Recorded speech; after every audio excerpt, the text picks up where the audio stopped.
Sucikan hatimu di dalam doa. Carilah Tuhanmu dalam sabdanya.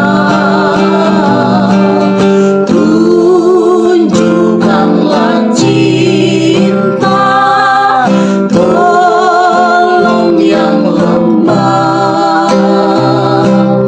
Minta berkat Yesus dalam hidupmu. Sucikan hatimu selagi di dunia. Gunakan waktumu beserta Yesus.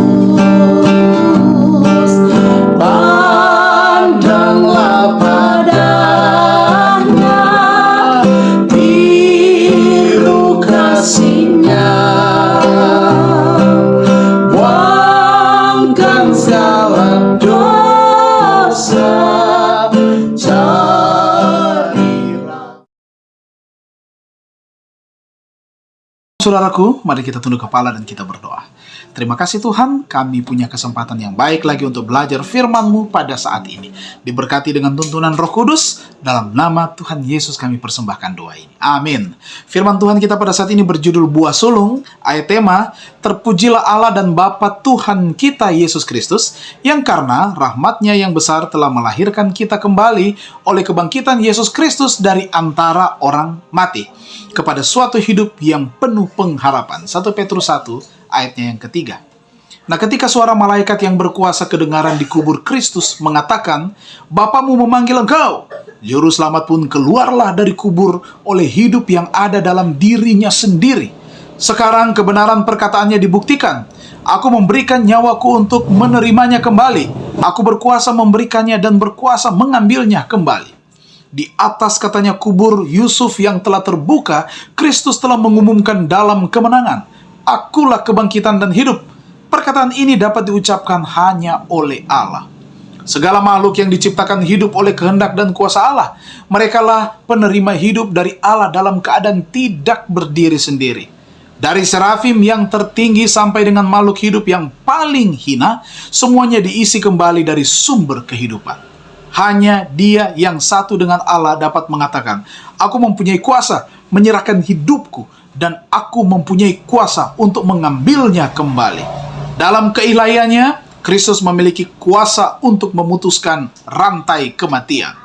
Kristus bangkit dari antara orang mati sebagai buah sulung dari mereka yang tidur.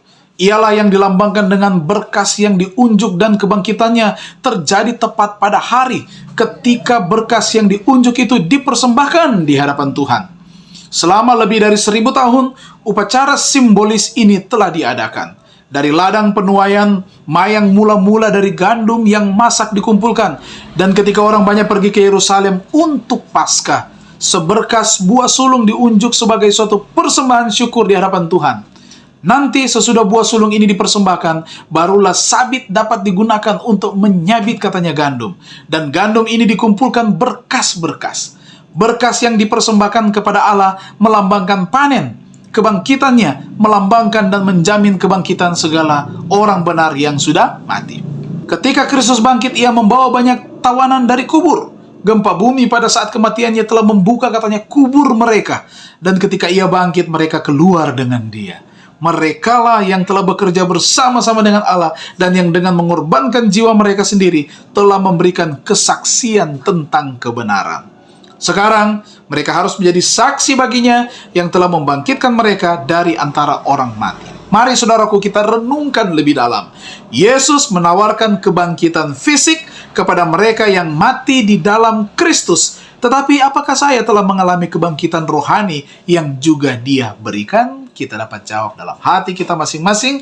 Mari kita berdoa. Kami berterima kasih Tuhan untuk firman Tuhan yang kami telah pelajari pada saat ini. Sangat menguatkan iman kami, memberikan harapan kepada kami untuk menerima kasih karunia keselamatan, agar kami tetap bertahan terus sampai Tuhan datang pada kali yang kedua, dan saudara-saudari kami juga yang beristirahat dalam kematian, dalam kebenaran, dapat dibangkitkan, berjumpa bersama-sama, diselamatkan. Diberkatilah hari ini, berkat surga menjadi bagian kami semua. Dalam nama Tuhan Yesus kami persembahkan doa ini. Amin. Tuhan memberkati kita semua.